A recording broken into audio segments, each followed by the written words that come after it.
নমস্কার বন্ধুরা, আমি তুহিন রিভিউলজি চ্যানেলে আপনাদের প্রত্যেককে স্বাগত জানাই। এখন কথা বলবো মুঞ্জিয়া সিনেমাটা নিয়ে।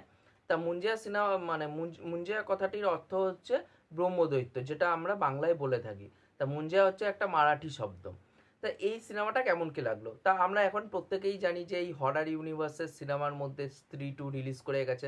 আমার পার্সোনালি সিনেমাটা দেখে আসা হয়নি। তা সিনেমাটা খুব বক্স অফিসের সফল হচ্ছে এবং মারাত্মক কালেকশন করছে, সেটা আমরা প্রত্যেকেই দেখতে পাচ্ছি। তাই এই হরার ইউনিভার্সের পার্টি হচ্ছে এই মুঞ্জিয়া সিনেমাটা। তা কালকে আমি দেখলাম ডিজনি প্লাস হটস্টারে। তা কেমন কি লাগলো এই সিনেমাটা?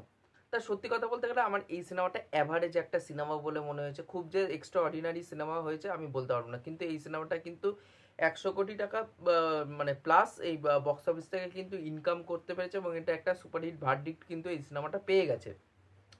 এবার দেখুন, এই সিনেমার যদি ভালো দিক নিয়ে বলতে হয়, এই যে এই সিনেমার প্রথম যেটা ভালো দিক নিয়ে বলবো, যে এই সিনেমার যে লুক অ্যান্ড ফিলটা দিয়েছে, প্রোডাকশন কোয়ালিটিটা কিন্তু খুব সুন্দর, প্রত্যেকটা ফ্রেম কিন্তু খুব সুন্দর লাগছে।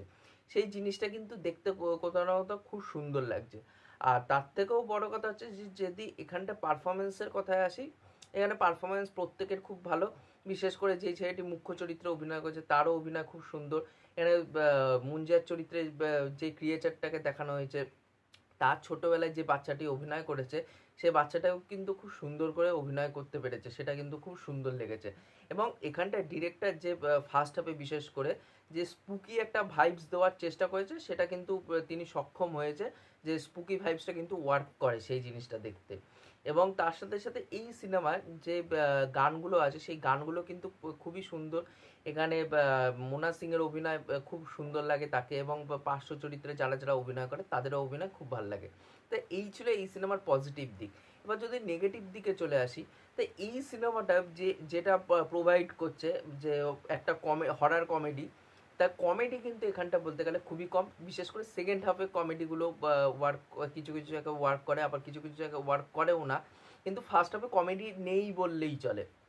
কিন্তু সেকেন্ড হাফে বিশেষ করে যেই জায়গায় কমেডিগুলো রাখা হয় সেইগুলো কিন্তু খুব ভালো করে ওয়ার্ক করে।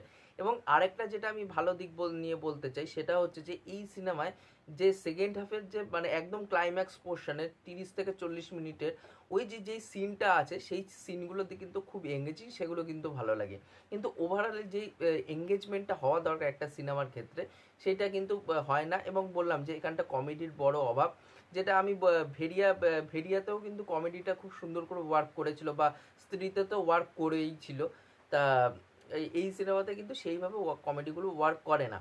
তার জন্য কিন্তু কোথাও না কোথাও কিছু কিছু জায়গায় আমার পার্সোনালি বোর ফিল হয়েছে। কারণ আপনাদের মতামত ভিন্ন হতেই পারে, এটা আমি আমার মানে জাজমেন্টটা দিচ্ছি আপনাদেরকে। তা ওভারঅলে আমার এই সিনেমাটা ঠিক মানে অ্যাভারেজ একটা সিনেমা বলে মনে হচ্ছে, মোটামুটি লেগেছে আমার এই সিনেমাটা। আর আরেকটা যেটা নেগেটিভ দিক নিয়ে বলতে, যে প্রোডাকশন কোয়ালিটি খুব সুন্দর, কিন্তু এই মুঞ্জিয়ার যে গ্রাফিক্সের যে ভার্সানটা রাখা হয়েছে, সেটা যদি আরেকটু পোক্ত যদি হতো, তাহলে আরেকটু দেখতে কোথাও না কোথাও খুব সুন্দর লাগবে। আর এই ওভারঅলে আমার সিনেমাটা ঠিকঠাক লেগেছে। আপনারা জানাবেন আপনাদের এই সিনেমাটা কেমন কি লেগেছে। আর স্ত্রী 2 ওটিটিতে আসলে অবশ্যই দেখে আপনাদের সাথে কিন্তু রিভিউটা শেয়ার করব।